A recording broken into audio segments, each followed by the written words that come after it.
Good morning po sa inyo lahat. Isa pang muli yugto na ating Daily Bible Blessings. Pamagat po ng ating aralin ngayong umaga ay dapat ibaliwala. Dapat ibaliwala. Isa pong katangian ng taong matalino ay ang pagpapahalaga sa mga detalye.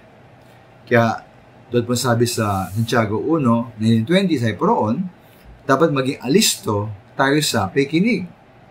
Ngunit para sa akin mga minamahal, mahalaga din ang matalinong pagbabaliwala bilang katangian at kakayahan ng isang taong marunong. Halimbawa kung minsan, dapat nating hindi pansinin at ibaliwala ang masamang ginawa sa atin. Tulad sa po sa Kawikaan 19:11 sa Iporoon, na ang bait ng tao ay nagpapakupad sa galit at kanyang kaluwalhatian na paraanin ang pagsarangsang. Minsan po isa pong karunungang katalinuhan at ibaliwalain po ang bagay na masama na ginawa sa atin. Kaya ito ay mga minamahal, muna tayo magbaliwala rin sa mga pongutya at mga sakit na salita ng iba sa atin. Kaya po sa Kawikaan 12:16 na Iporoon, ang pagkainis ng mangmang ay kaagad na halata. Ngunit ang mga matalino, di pansin ang kutya.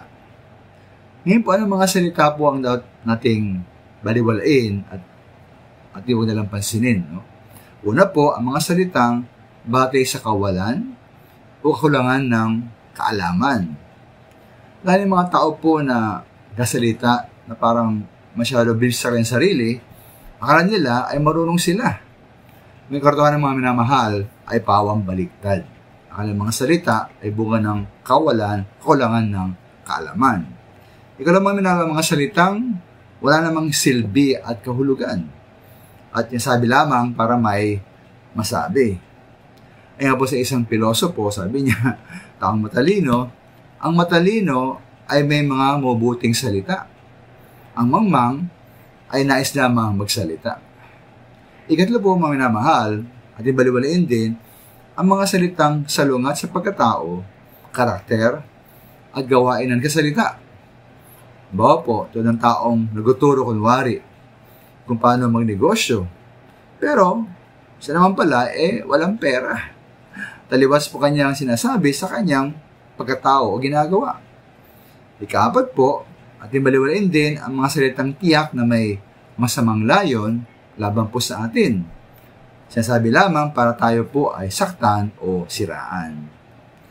Kaya minamahal, meron din pong karunungan ang biging tahimik kahit tayo po ay makarinig ng hindi maganda. Kahit nga po ang ating Panginoon Jesus, sabi sa Matthew 27:14, siya po ay tanungin ni Pilato sa verse 13, ay hindi po umimik.